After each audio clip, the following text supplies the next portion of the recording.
Pois é, estamos aqui em mais um novo vodcast. É vodcast, viu, Kelly? Porque tem o podcast, aí criaram o vídeo junto com o áudio e ficou vodcast, Muito bem. entendeu? Então eu estou aqui do lado da Kelly, que foi ex-candidata a deputada federal pelo PT. Ela também é advogada, especialista em direito penal e criminologia crítica e militante da Articulação de Mulheres Brasileiras, AMB, feminista do coletivo Conexões Feministas da Partida Goiânia. É isso mesmo, Kelly? Isso mesmo. Então tá bom. E nós viemos aqui conversar. Eu queria saber um pouco de você, né, da sua trajetória, da sua carreira, né, e a gente conversar um pouquinho de política, né, e de política das mulheres, que é isso que você é uma especialista também, né? Isso Então mesmo. me conta um pouco de você, da sua vida, onde é que você nasceu, onde é que você estudou, vamos saber alguma coisa assim bem importante, né, da vida da gente. Quando a gente é criança, a gente é importante, né? Quando criança, Claro. depois que vira adulto, a gente se faz importante, né? Sim. Conta um pouquinho para mim aí, então. Eu gosto muito de me definir, Goiano, como feminista, como uma militante dos movimentos sociais, especialmente do movimento de mulheres, né? Uhum. Eu sou aqui do interior, região metropolitana, cidade de Hidrolândia, né? Nasci em Goiânia, mas me criei ali até por volta dos 13, 14 anos, quando eu vim estudar aqui na época escola técnica, Ah, né? Eu tá. fiz ali o curso de saneamento.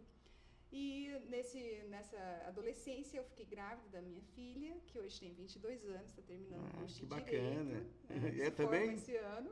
É, direito, coisa Isso, já boa. trabalha Seguiu a comigo, mãe, né? Seguindo a mãe. já trabalha, já também faz as correrias e tudo. Aham. Uma menina linda, muito querida, Clara Maria. E vim depois fazer o curso de Direito, né? Mas eu já era bancária do Banco do Brasil, né? Por onde eu trabalhei 13 anos.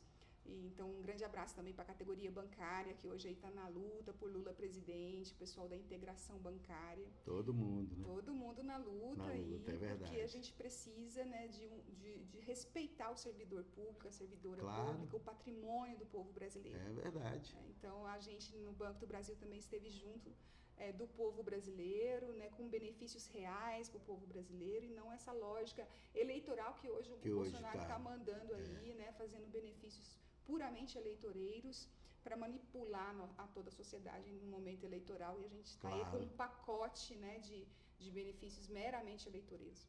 Mas, enfim, terminei curso de Direito e vim atuar no campo da advocacia mesmo. Então, hoje tenho um escritório próprio, trabalho, como você disse, especialmente também com relação à questão da violência contra as Contra as mulheres, na mulheres. prevenção, no enfrentamento, na busca por política pública e no cotidiano também aí das mulheres que têm outras necessidades, a não ser questão criminal, a gente também atua com as questões civis e outras questões previdenciárias. A gente Certo. está aí junto nessa luta, na militância também como operadora do direito. Tá certo. E como estão essas políticas públicas para as mulheres? Boas ou ruins? Conta aí para mim. Uma tragédia, É, Goiânia. A me gente que conta um pouco então. acompanha, a gente vê o que tem acontecido, um verdadeiro desmonte da política pública de prevenção, e toda a rede de enfrentamento e atendimento à mulher em situação de violência foi absolutamente desmontada. Em Desmontada. Goiás a situação é tão grave que nós não temos nem mais a Secretaria Estadual de Política para as Mulheres. É Foi verdade. reduzida a uma única pasta, isso já no governo do Marconi, em 2015, e o Caiado vem Foi acelerando o junto próprio com o Marconi que criou Bolsonaro, e o próprio Marconi que acabou, né? na verdade é a luta do movimento que a gente chegou a Chegou a conquistar durante o governo conquistar. Lula. Eu lembro que O quem foi acho que secretária foi a Denise Carvalho, no Denise tempo, né? Carvalho foi uma excelente secretária, e nessa época, inclusive, a gente conquistou aqui o CREI, que é o Centro de Referência da Igualdade Racial, que existia ali na Avenida Goiás, Certo. que foi totalmente desmontado. Foi inaugurado pelo Lula em 2009, um aparelho importante para prevenção e para atendimentos multidisciplinares das mulheres em situação de violência, foi totalmente desmontado. E hoje lá funciona uma questão policial, uma questão penal lá policial, e a política de atendimento às mulheres foi praticamente desapareceu. O resultado é Goiás no topo, né, do morticínio, do feminicídio, feminicídio, contra né? as mulheres, um aumento gigantesco de mais de 50%. Aliás, esse governo do Bolsonaro, o que ele tem conseguido fazer é aumentar o número de violência. De violência. Especialmente a violência sexual. Tanto feminina como masculina, tudo, né? Todos os rankings de violência no Brasil aumentaram, inclusive a violência econômica. Porque quando a gente fala, né, que tem as pessoas morrendo de fome no Brasil, 33 milhões de pessoas na extrema pobreza, no mapa da fome que o Brasil tinha saído, voltou para o mapa da fome, com metade da sua população, 50% dos lares brasileiros sem alimentação adequada. E com uma estatística que dói toda vez que eu me lembro e tenho que fazer essa referência. Porque no Brasil a gente tem 11 crianças que morrem todos os dias de desnutrição infantil. Nossa. Então não é na Venezuela. Não. Tem a gente aí preocupada, o Brasil vai virar uma Venezuela. O Brasil, cabe várias Venezuelas. Né? A desigualdade se a gente for pensar assim, social, né? Especialmente com as mulheres negras. E ainda mais pardas, agora, nesses últimos 4 anos, é que total empobrecimento da população, especialmente aumentou das muito crianças mais, né? e mulheres pobres, desempregadas, que são chefes de família. E aí, quando a gente está falando da violência, Goiano, a gente não pode deixar de mencionar o quanto a violência simbólica de existir um homem misógino, né, totalmente sexista, machista, racista na cadeira da presidência da República significa. Porque quando a gente olha, a gente que está trabalhando com a violência contra as mulheres, a gente olha os dados, as estatísticas não vão mentir. Elas vão dizer que entre 2015 e 2019, o aumento da violência contra criança e adolescente foi de 48%. Isso é data SUS. O aumento da violência em geral, a violência sexual contra mulheres e vulneráveis, foi 50%. Nossa então, Senhora. isso entre 2015 e 2019. A gente fica chocado, né? E todos os anos, por exemplo, nós olhamos agora o aumento da violência em 2021, em comparação a 2020, houve um aumento de 4,5%. Ou seja, é um aumento que está sempre se acumulando. Né? Só vai aumentando. Só vai aumentando. Então, quando a gente vê essa discussão que está nesse momento eleitoral, que é importante a gente discutir, que é essa questão da pedofilia, é importante, ainda bem que o Brasil, apesar de todo esse pânico moral que está aí, é importante que o Brasil discuta sim a pedofilia. Porque o que nós temos hoje é a cada 20 minutos uma criança é molestada no país. Violentada sexualmente. É uma violência, é um estupro. Né? Porque abaixo de 13 anos é totalmente violência sexual. E isso está acontecendo no Brasil a cada 20 minutos uma criança. Então, é muito preocupante a gente ter um presidente, né, que é o Bolsonaro, que tem coragem de fazer insinuações como a que ele fez com relação às crianças da Venezuela, que, segundo ele próprio, estariam em situação de vulnerabilidade. Ou seja, como é que pinta um clima entre um homem adulto... Que conversa mais... absurda mesmo. Naturalizando a pedofilia. Exatamente, é o verdade. que nós estamos vivendo. Nós estamos tentando acabar com isso e ele está trazendo para a própria pedofilia. Fazendo uma apologia, e a apologia que ele faz é se gabando. Como se fosse legal, como se fosse bonito, como se fosse bonito, não exatamente. Fosse vexatório para um como homem, se não fosse um crime, né? Como se não fosse um crime, uma total desmoralização de um ser humano que tem e coragem um presidente de da República, criança, né? Um presidente da República. Porque o comportamento Pior dele ainda, nunca né? foi de um estadista. Né? É verdade, desde quando ele começou, né? Nunca foi um estadista. Agora a gente espera um mínimo de humanidade. Se você vê mulheres, especialmente crianças, meninas, em situação de vulnerabilidade, tendo que oferecer o corpo em troca de comida. De comida, cara. Isso é total absurdo. Uma pessoa achar que isso é algum tipo de elogio e dizer que pintou um clima, então é uma pessoa perversa.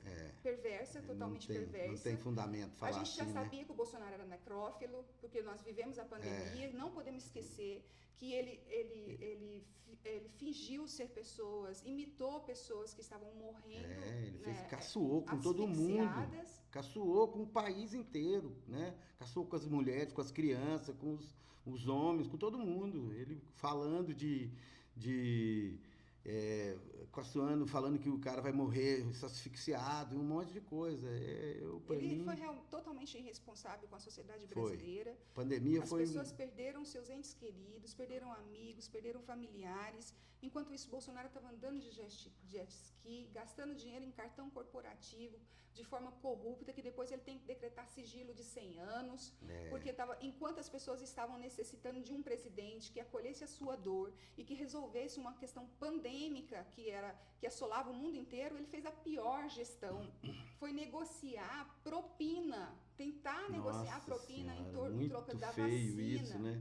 Então, a gente não tem como esquecer. É feio demais, e aí, né? quando fala, mas você chama o Bolsonaro de genocida, mas tem outra palavra? Não tem. Não tem outra palavra. Tem outra não. palavra para um homem que quer se aproveitar e deixa explícito isso em uma entrevista, que quer se aproveitar de crianças e adolescentes em situação de vulnerabilidade, se aproveitar sexualmente e deixa isso implícito. Ou, na verdade, nem é implícito, é explícito. Explícito, né? Mesmo, lógico. Então, a gente precisa pintou dar um clima, nome. A palavra... Todo mundo sabe, qualquer lugar que você vai no Brasil, pintou um clima, é alguma coisa, você ficar ou sexualmente com alguém, ou beijar, ou qualquer coisa, ficar com alguém. Pois é. Pintar um clima. Mas nesse caso, com criança e adolescente não pinta clima. Não pinta. O que pinta é uma violência. Porque são pessoas que porque não é crime, têm condições de responder por si mesmas, ainda mais em situação total de vulnerabilidade, como é a fome, exatamente. Como é a desgraça que vive as pessoas em situação de pobreza extrema. Verdade. Esse tipo de cidadão, ele não é nem humano, ele é absolutamente desumano. Então, a campanha do Lula está correta quando vai discutir novamente com Alexandre de Moraes e recorre e provavelmente vai ganhar, para colocar novamente essa fala do Bolsonaro na campanha eleitoral para o povo brasileiro ver quem que é, né? Quem é Bolsonaro. Bolsonaro é um genocida, Bolsonaro é um perverso sexual, é um pedófilo, é um desumano com todo o povo brasileiro. Ele caçou de quem está morrendo sem ar, ele caçou de quem está com fome, ele caçou de quem está vivendo na pobreza e depois ainda caçou de toda a moralidade pública, da administração pública, fazendo o que ele está fazendo agora.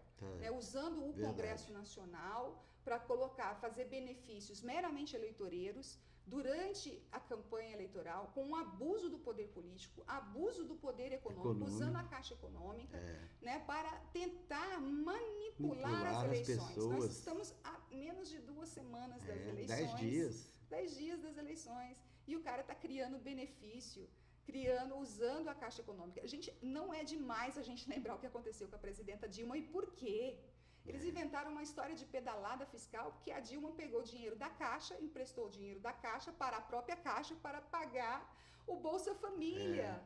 Para não atrasar o Bolsa Família, ela tirou dinheiro da Caixa para a própria Caixa, de um programa para outro, e ela foi Quantas pedaladas ele já está cometendo com isso aí, né? Quantos crimes de corrupção que nós vamos ver assim que Lula tomar posse, Goiano. Nós vamos ter a felicidade de ver quando Lula tomar posse, por isso que ele anda com medo, né? Porque quando o Lula ganhar, é outra coisa, né? E ele pode ser incriminado com tudo isso aí, ó. Ele pode ir para cadeia, né? Ele vai por tudo nada. Ele e a própria família dele, que a gente sabe que é uma familícia. Então, ele está vindo por tudo nada. Nesses próximos momentos, nós que somos militantes do movimento social, nós que somos ativistas, nós que somos lideranças nas nossas comunidades, na nossa família, nós que temos consciência do que está acontecendo hoje no nosso país, que temos consciência que nós não podemos mais ter 4 anos de bolsonarismo, de Bolsonaro. É importante que a gente agora tenha total equilíbrio, total consciência, que eles vão pro tudo ou nada e vão fazer coisas mais perversas. A máquina de mentira, o gabinete do ódio vai funcionar a todo vapor. Todo vapor esses dias. A psicologia de manipulação de massas, como eles têm usado. Né, as fake news, eles são reis das fake news. Né? Usam lá Damares para falar coisas esdrúxulas, absurdas, mas que refletem questões da repressão sexual que não estão resolvidas na nossa sociedade, como madeira de piroca, kit gay, um monte de mentiras, né? Que ela tentou agora repetir. Felizmente, as pessoas perceberam que ela é uma mintômatra, assim como o seu líder, o Bolsonaro. É verdade. Né? E as pessoas não caíram mais nessas mentiras. Mas a gente não pode negligenciar o poder que tem de manipulação das pessoas, especialmente as bolsonaristas. Então a gente viu no primeiro turno, na última semana, na reta final do primeiro turno, a gente viu os abusos eleitorais no Ministério, que hoje está sendo denunciado no Ministério Público, né, que os patrões tentando obrigar seus funcionários, amedrontando, ameaçando, perseguindo seus funcionários. E a gente viu essa manipulação também acontecer nas famílias. Também no Estado também está acontecendo isso, né? Não é só nas empresas particulares. Na máquina pública, né? Também, infelizmente, né? A gente viu prefeitos. Você viu aí o prefeito, viu o próprio secretário aí também, né? Estadual. Pois é. Então a gente não tenha dúvidas que vai bater o desespero mais ainda. E esse pessoal que não tem ética, que não, de fato, nunca teve moral, são moralistas sem moral. Porque atrás de todo moralista mora um canalha, é bom a gente lembrar. Verdade, então esse pessoal que fala que defende pátria, família, Deus, a gente sempre está muito... se diz, pé atrás, né? Cidadão de bem, na verdade... Não precisa disso, né? Não precisa esconder 100 anos, não precisa de as tudo coisas, isso, né? Então, que a gente se cuide nesse momento, acho que todos nós temos que ter muita tranquilidade e conversar com as pessoas que ainda não se decidiram. Bolsonarista, a gente não discute, a gente não bate boca, a gente, você tomou sua decisão, eu vou conversar com uma pessoa que ainda não decidiu o voto, eu vou conversar com uma pessoa que acha que não tem que votar em ninguém, que é nulo, ou uma pessoa que está se abstendo, ou que uma pessoa nossa que esteja com medo. Isso é muito importante, a gente abraçar as pessoas. Porque tem gente que não está querendo nem ir votar por medo. Então, nós que temos coragem, vamos pôr o vermelho, vamos pôr o adesivo, vamos botar estrelinha, vamos botar o boné, vamos fazer com todo cuidado, com todo carinho, sem confrontar, sem enfrentamento. Sem enfrentamento, exatamente. Permanecer na nossa dignidade, na nossa integridade de quem quer se manifestar. Agora, quem não quer se manifestar, não deixe de votar por medo. Se precisar, chama uma amiga, chama alguém. Você não necessariamente precisa ir caracterizado. Chama até a polícia se tiver alguma intimidação. Agora, precisa votar, gente. Nós não podemos esperar que as coisas sejam resolvidas no outro plano.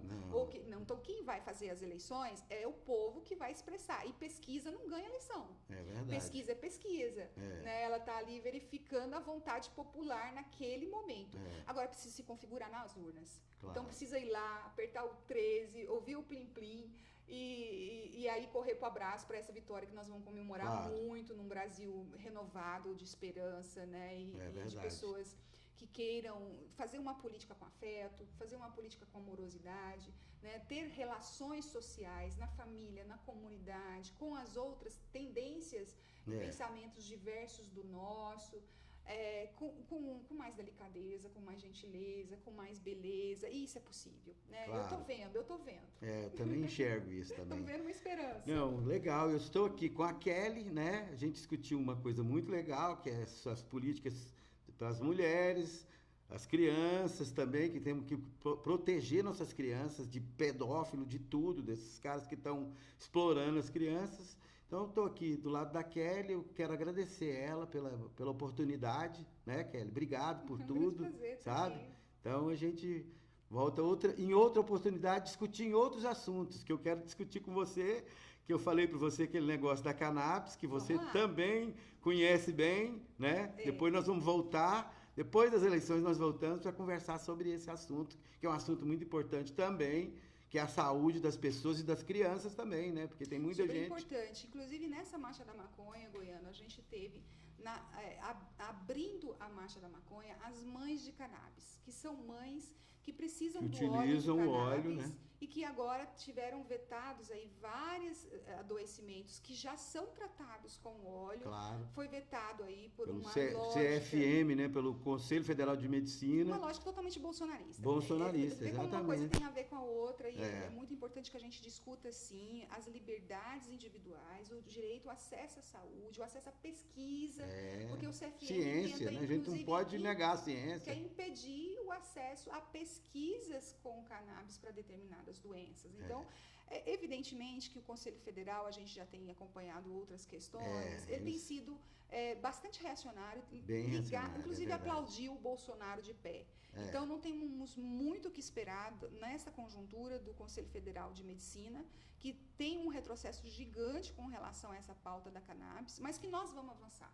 Nós vamos avançar porque a sociedade já entendeu que a Que a maconha maconha é não medicinal. exatamente. Ela pode ser utilizada para salvar Ela não é vidas. droga mais, e não é considerada como droga mais, ainda bem isso, Em né? vários países do mundo, né, se há alguém que tem alguma compulsividade com relação, que é psicológica, a gente sabe não tem dependência química, no caso da maconha, mas com relação a outras drogas, se existe a questão da dependência, isso é um tratamento de saúde, não é uma questão de segurança pública. Então, essa coisa que tem que ser acolhida, prender, respeitada. Não dá para prender mais as tratada. pessoas, é tratamento, Exatamente. é saúde. E se Problema de há saúde. alguma questão compulsiva com relação à droga, não é a religião fundamentalista que vai salvar essa pessoa, como a gente tem visto. Inúmeras clínicas, aliás, o bolsonarismo de novo, né? Bolsonaro passou para as clínicas religiosas fundamentalistas que estão ligadas ao seu governo. No começo desse ano, mais de 10 milhões de reais. Clínicas que não têm atestado científico para o que elas fazem lá. Pelo contrário, tem denúncias de tortura, denúncias de maus tratos, de tratamento desumano com pessoas que têm dependência de droga. Então, esse tipo é o retorno da política manicomial, né? É um retorno à lógica psiquiátrica que está totalmente superada. Já passou, pela ciência, não existe mais isso. Não existe mais. E associada ao fundamentalismo religioso, que a gente sabe é a bancada da Bíblia que dá lá sustentação que não é nem da Bíblia, mas é da bala, né? É da bala, é da Bíblia, do boi, elas se juntam, né? Mas são falsos profetas, né? Que na verdade estão ali preocupados mesmo em ganhar dinheiro, não é salvar vidas, não é garantir a integridade da saúde dessas pessoas. Saúde. Então um assunto a gente volta nesse assunto aí para falar mais. Eu aguardo. Obrigado, viu? Obrigada por De bom. Valeu, querido. Tudo bem. Beleza.